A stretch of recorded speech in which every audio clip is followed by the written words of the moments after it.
Hi guys, I'm back. Today I'm going to Luke 19 to 23, Proverbs 13, and Psalm 73. Let's get started. Jesus entered Jericho and was passing through. A man named Zacchaeus lived there. He was a chief tax collector and was very rich. Zacchaeus wanted to see who Jesus was, but he was a short man. He could not see Jesus because of the crowd. So he ran ahead and climbed a sycamore fig tree. He wanted to see Jesus, who was coming that way. Jesus reached the spot where Zacchaeus was. He looked up and said, "Zacchaeus, come down at once. I must stay at your house today." So Zacchaeus came down at once and welcomed him gladly. All the people saw this. They began to whisper among themselves. They said, "Jesus is going to be the guest of a sinner." But Zacchaeus stood up. He said, "Look, Lord, here and now I give half of what I own to those who are poor. And if I have cheated anybody out of anything, I will pay it back. I will pay back 4 times the amount I took." Jesus said to Zacchaeus, "Today salvation has come to your house. You are a member of Abraham's family. The Son of Man came to the lost and saved them." While the people were listening to these things, Jesus told them a story. He was near Jerusalem. The people thought that God's kingdom was going to appear right away. Jesus said, "A man from an important family went to a country far away. He went there to be made king and then returned home. So he sent for 10 of his slaves. He gave them each about 3 months' pay. Put this money to work until I come back," he said. But those he ruled over hated him. They sent some messengers after him. They were sent to say, "We don't want this man to be our king." But he was made king and returned home. Then he sent for the slaves he had given the money to. He wanted to find out what they had earned with it. Until the first one came to him. He said, "Sir, your money has earned 10 times as much." "You have done well, my good master," his master replied. "You have been faithful in a very small matter. So I'll put you in charge of 10 tenants." The second slave came to his master. He said, "Sir, your money has earned 5 times as much." His master answered, "I will put you in charge of 5 tenants." Then another slave came. He said, "Sir, here's your money. I have kept it hidden in a piece of cloth. I was afraid of you. You are a hard man. You take out what you did not put in. You harvest what you did not plant." His master replied, "I will judge you by your own words, evil slave. So you knew that I am a hard man. You knew that I take out what I did not put in. You knew that I harvest what I did not plant. Then why didn't you put my money in the bank?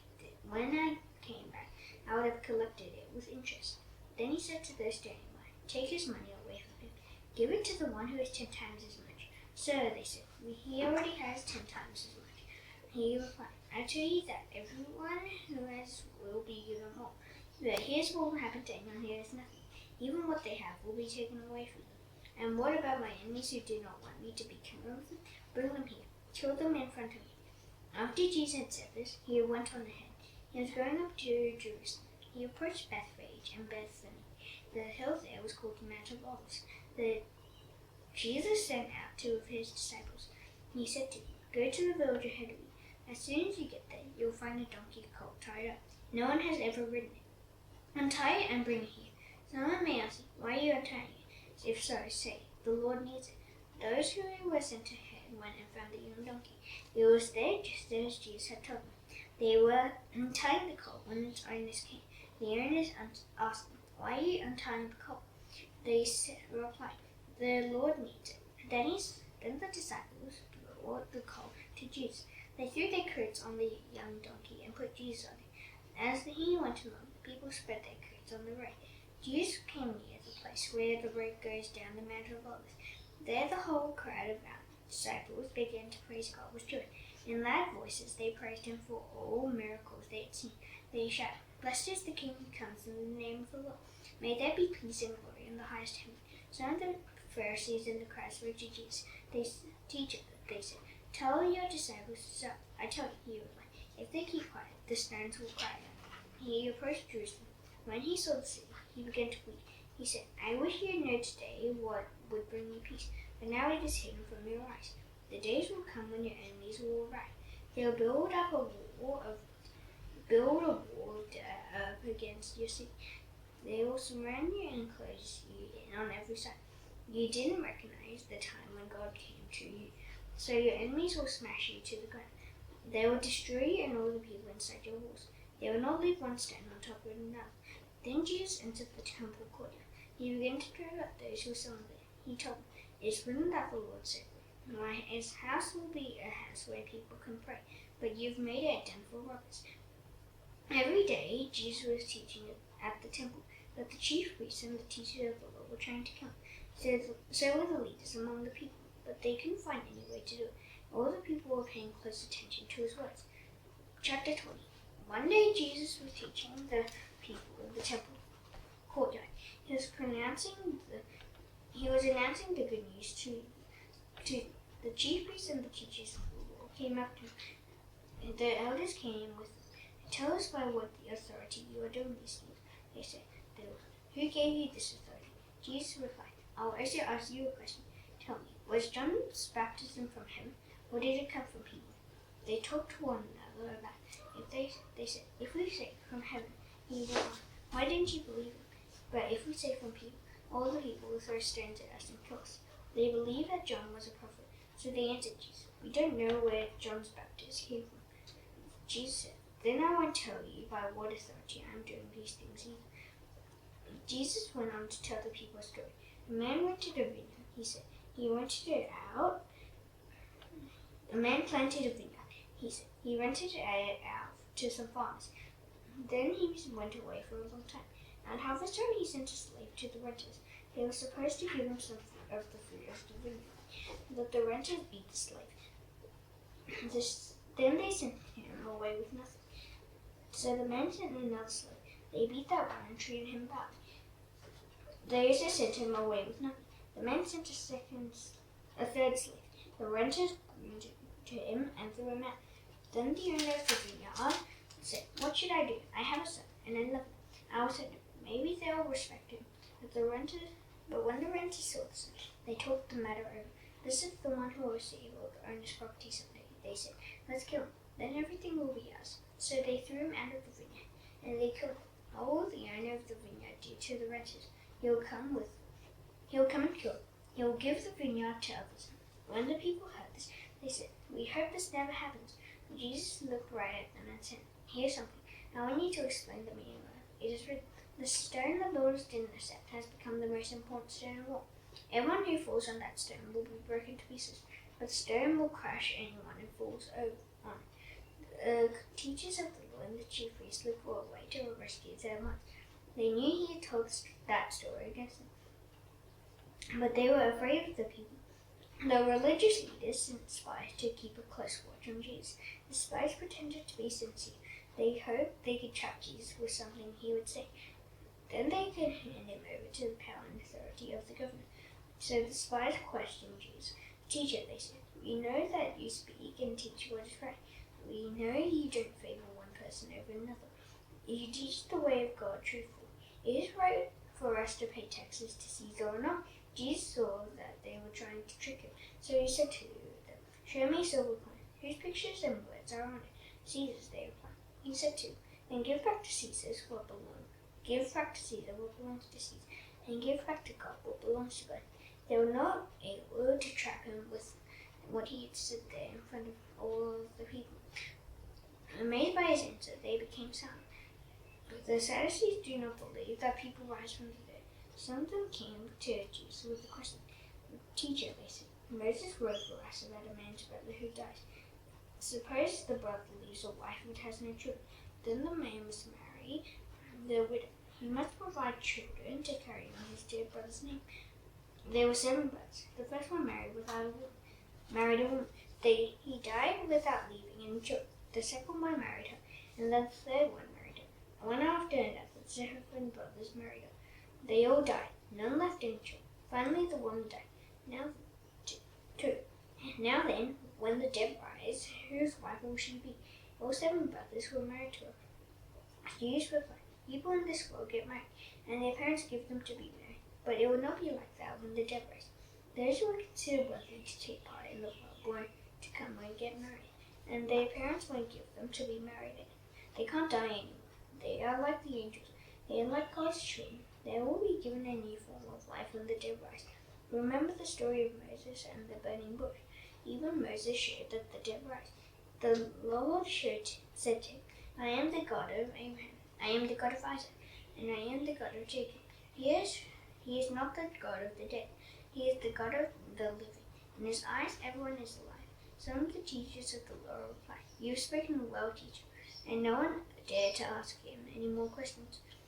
Jesus said to them, Why do people say that the Messiah is the son of David? David says in the book of Psalms, The Lord said to my Lord, Sit at my right hand until I put your enemies under your control. David calls him Lord, so how can he be David's son?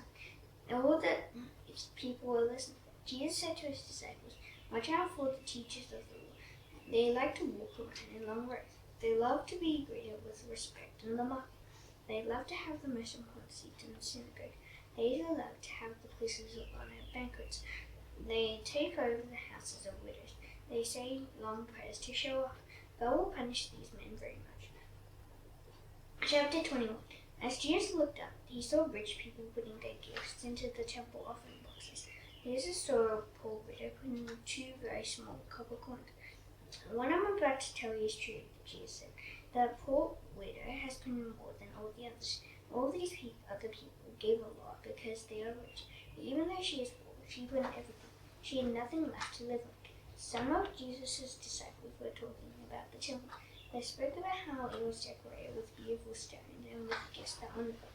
The Jews said, Do you see all this? The time will come when not one stone will be left on top of another. Every stone will be thrown down. Teacher, they asked, when will these things happen? And what will be the sign that they are about to take place? Jesus replied, Keep watch. Be careful that you are not fooled. Many will come in my name. They will claim, I am he. And they will say, The time is near. Do not follow them. Do not be afraid when you hear about wars and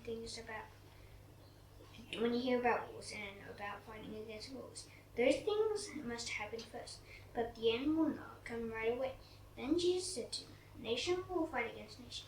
Kingdom will fight against kingdom. In many places there will be powerful earthquakes. People will go hungry. There will be terrible sicknesses. Things will happen that will make people afraid. There will be great and miraculous signs from heaven.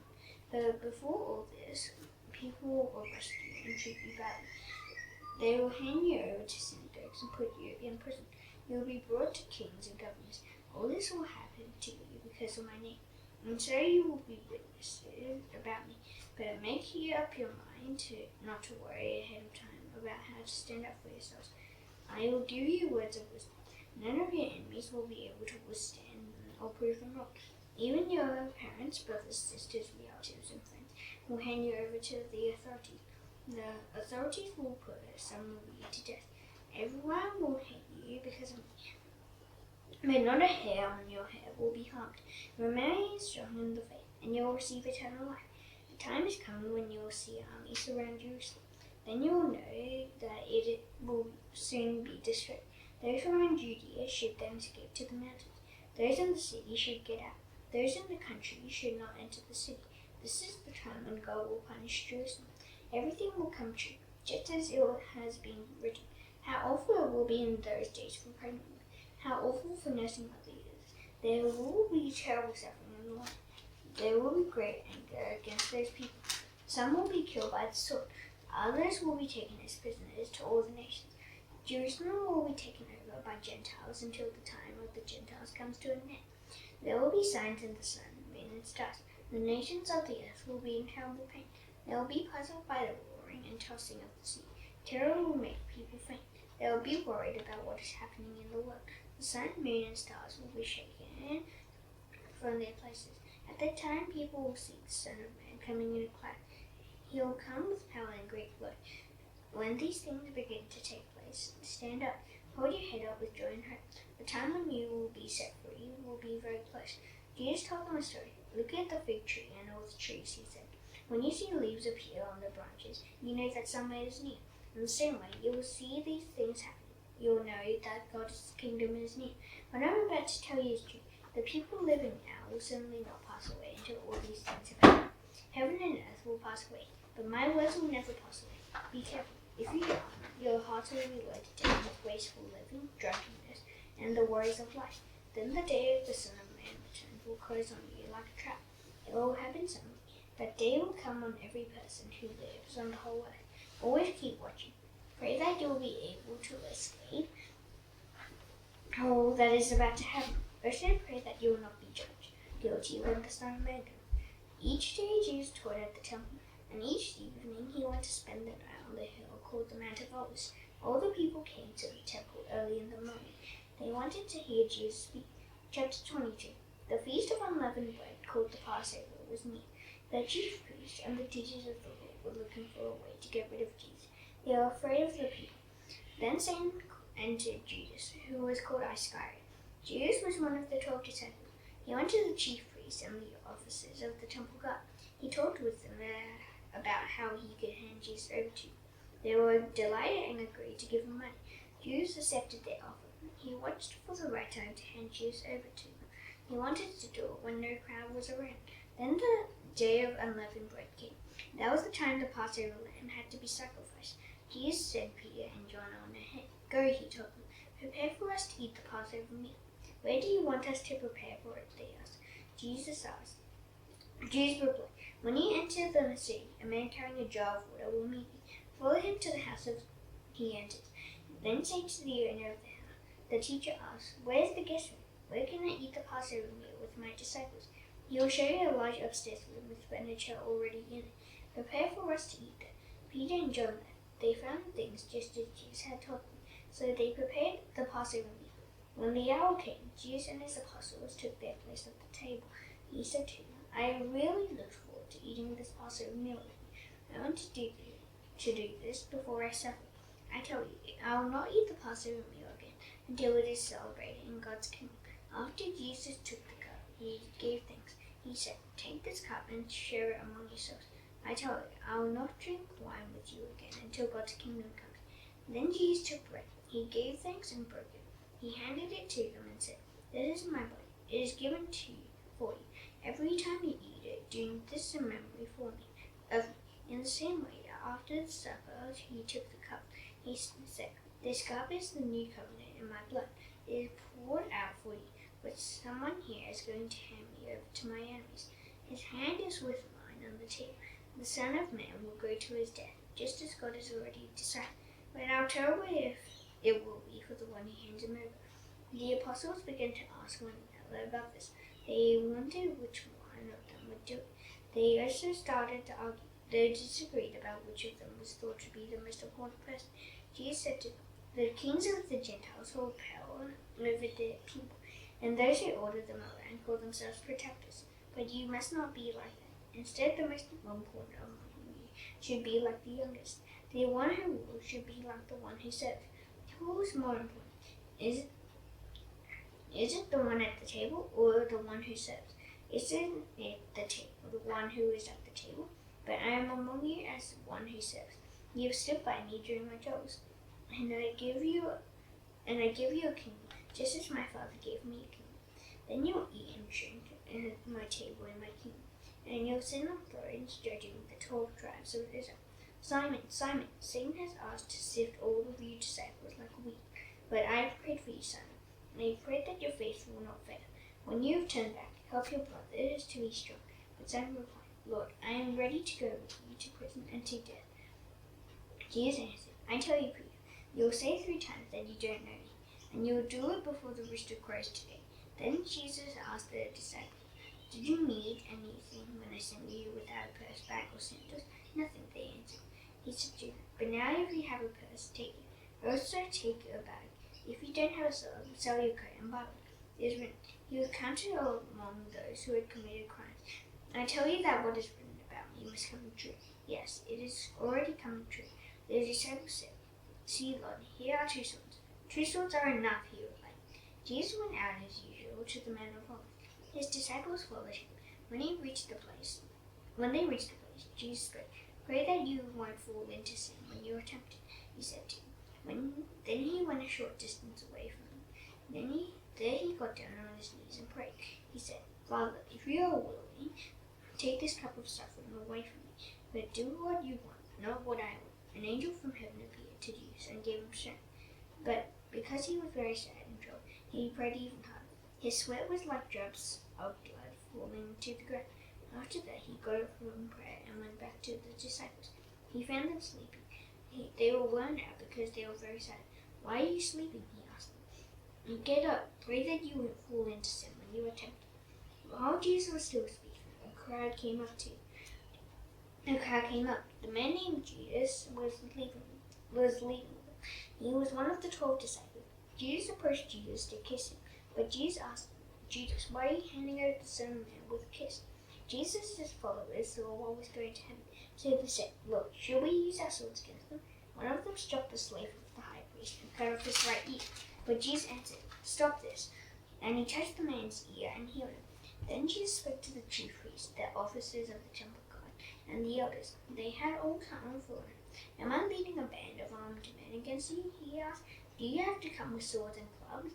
Every day I was with you in the temple courtyard, and you didn't lay a hand on me. But this is your hour. This is when darkness falls." Then the men arrested Jesus and led him away. They took him into the high priest's house. Peter followed from far away.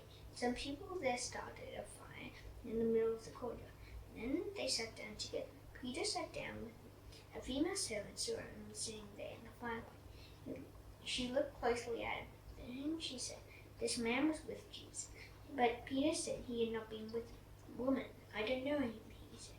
A little later someone saw Peter. You also are one of them," he said. "No," Peter replied, "I'm not." About an hour later, another person spoke up. "This fellow must have been with Jesus," he said. "He is from Galilee." Peter replied, "Man, I don't know what you're talking about." Just as he was speaking, the rooster crowed. The Lord turned and looked right at Peter. Then Peter remembered what the Lord had spoken to him. "The rooster will crow today," Peter said. Jesus had said, "Before it does, you'll say 3 times that you don't know me." Peter went outside. He broke down and cried. There were men guarding Jesus. They began laughing at him and beating him. They blindfolded him. They said, "Prophecy, who hit you?" They also made many other things to make fun of him. At dawn, the elders of the people met together.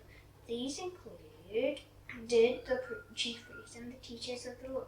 Jesus was led to them. "If you are the Messiah," they said, "tell us." Jesus answered, "If I tell you, you will not believe, and if I ask you, you will not answer. But from now on, the Son of Man will be seated at the right hand of the mighty God." They all asked, "Are you the Son of God then?" He replied, "I am. You say that I am." Then they said, "Why do we need any more witnesses? We have heard it from his own lips." Chapter 23. Then the whole group got up and led Jesus off to Pilate. They began to bring charges against Jesus. They said, "We have found this man misleading our people. He is against paying taxes to Caesar, and he claims to be a Messiah, a king." So Pilate asked Jesus, "Are you the king of the Jews?" "You have said so," Jesus replied. Then Pilate spoke to the chief priest and the crowd. He announced, "I find no basis for a charge against this man." But they kept it up. They said, his teaching stirs up the people all over Judea. He started in Galilee and has come all the way here. When Pilate heard this, he asked if the man was from Galilee. He learned that Jesus was from Herod's area of authority. So Pilate sent Jesus to Herod. At the time, Herod was also in Jerusalem. When Herod saw Jesus, he was very pleased. He had been wanting to see Jesus for a long time. He had heard much about him. He hoped to see Jesus perform a sign of some kind. Herod asked him many questions, but Jesus gave him no answer. The chief priests and the teachers of the law were standing there. With loud shouts, they brought charges against him. Herod and his soldiers laughed at him and made fun of him. They dressed him in a beautiful robe. Then they sent him back to Pilate. That day, Herod and Pilate became friends. Before this time, they had been enemies. Pilate called together the chief priests, the rulers, and the people. He said to them, "You brought me this man. You said he was turning the people against the authorities. I have questioned him in front of you. I have found no basis for your charges against him. Herod hasn't either." So he sent Jesus back to us. As you can see, Jesus has done nothing that's worthy of death. So I'll just have him whipped and let him go. But the whole crowd shouted, "Kill this man, but let Barabbas go." Barabbas had been thrown into prison. He had taken part in the struggle in the city against the authorities. He had also committed murder. Pilate wanted to let Jesus go, so he made an appeal to the crowd again, but they kept shouting, "Crucify him, crucify him." Pilate spoke to them for the 3rd time. "Why?" he asked. "What wrong has this man done? I have found no reason to have him put to death, so I will just have him whipped and let him go." But with loud shouts, they kept calling for Jesus to be crucified. The people's shouts won out, so Pilate decided to give them what they wanted. He set free the man they asked for. The man had been thrown in prison for murder and for fighting against the authorities. Pilate handed Jesus over to them so they could carry out their plans. As the soldiers led Jesus away, they took hold of Simon. Simon was from Cyrene. He was on his way in from the country. They put a wooden cross on his shoulders. Then they made him carry it behind Jesus. A large number of people followed Jesus. Some had a woman whose hearts were filled with sorrow. They cried loudly because of him. Jesus turned and said to them, "Daughters of Jerusalem, do not weep for me. Weep for yourselves and for your children. The time will come when you will say, 'Blessed are the women who can't have children. Blessed are those who never gave birth or nursed babies.' It is written, the people will say to the mountains, 'Fall on us.' They will say to the hills, 'Cover us.' What people do these things when trees are green. So what will happen when trees are dry?" 2 other men were also led out with Jesus to be killed. Both of them had broken the law. The soldiers brought them to the place called the Skull. There they nailed Jesus to the cross. He hung between the 2 criminals. One was on his right and one was on his left. Jesus said, "Father, forgive them. They don't know what they've done." The soldiers divided up his clothes by casting lots. The people stood there watching. The rulers even made fun of Jesus. They said, "He saved us. Let him save himself, as he is God's Messiah, the chosen one." The soldiers also came up and poked fun at him. They offered him wine vinegar. They said, "If you are the king of the Jews, save yourself." A written sign had been placed above him. It read, "This is the king of the Jews." One of the criminals hanging there made fun of Jesus.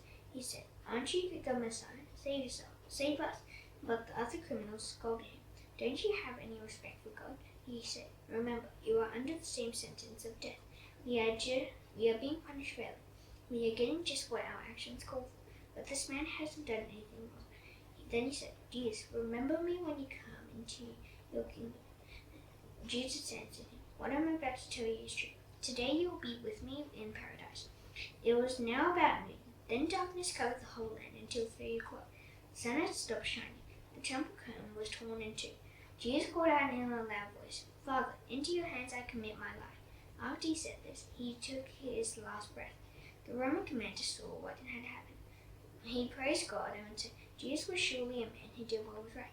The people had gathered to watch this sight, but when they saw what happened, they felt very sad. Then they went away. But all those who knew Jesus stood not very far away, watching these things. They included the woman who had followed him from Galilee. A man named Joseph was a member of the Jewish council. He was a good and honest man. Joseph had not agreed with what the leaders had decided and done. He was from Arimathea, a town in Judea. He himself was waiting for God's kingdom. Joseph went to Pilate and asked for Jesus' body. Joseph took it down and wrapped it in linen cloth. Then he placed it in a tomb cut in the rock. No one had ever been buried there. It was preparation day. The Sabbath day was about to begin. The woman who had come with Jesus from Galilee followed Joseph. They saw the tomb and how Jesus' body was placed in it. Then they went home. There they prepared spices and perfumes, but they rested on the Sabbath day in order to obey the law. Proverbs 13.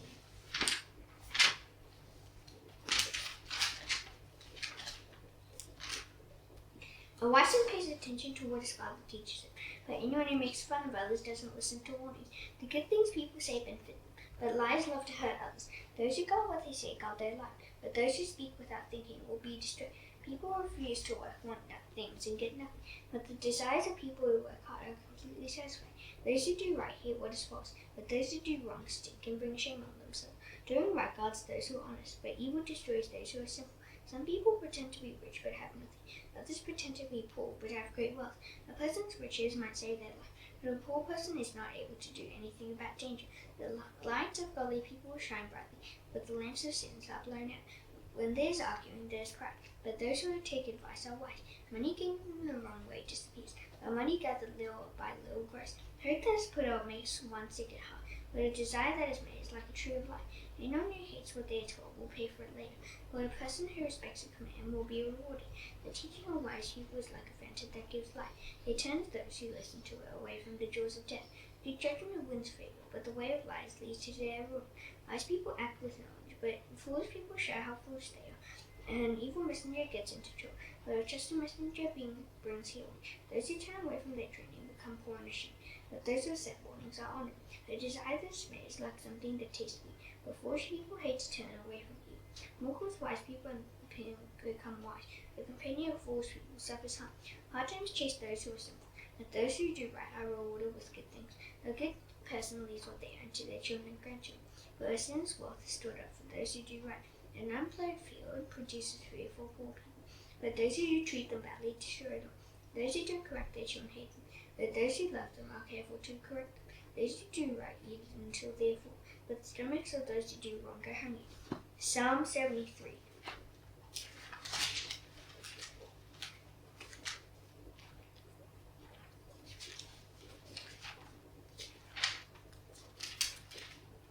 God is truly good to Israel.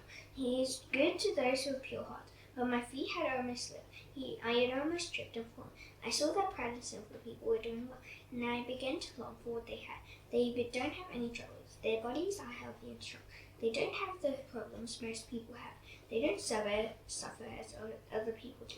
Their pride is like a necklace. They put on meanness as if it were their clothes. Many sins come out of their hard and stubborn hearts. There's no limit to the evil things they can think of.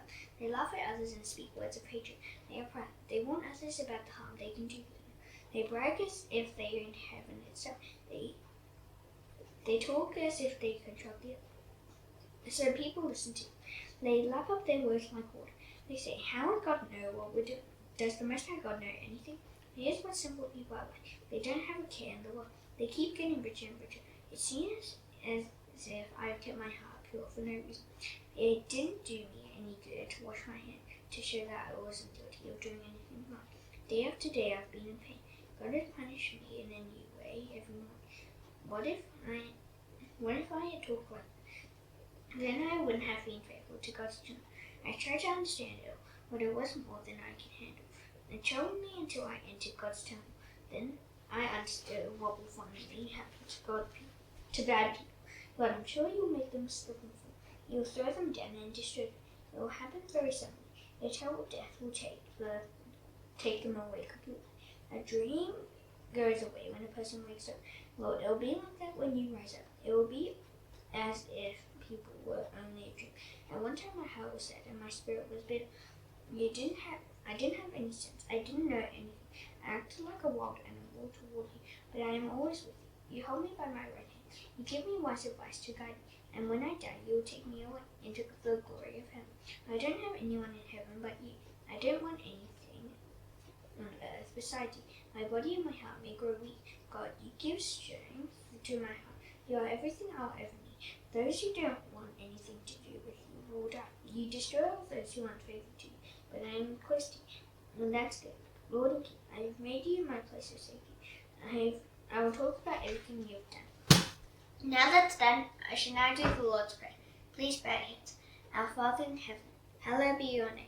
Your kingdom come, your will be done on earth as it is in heaven. Give us today our daily bread.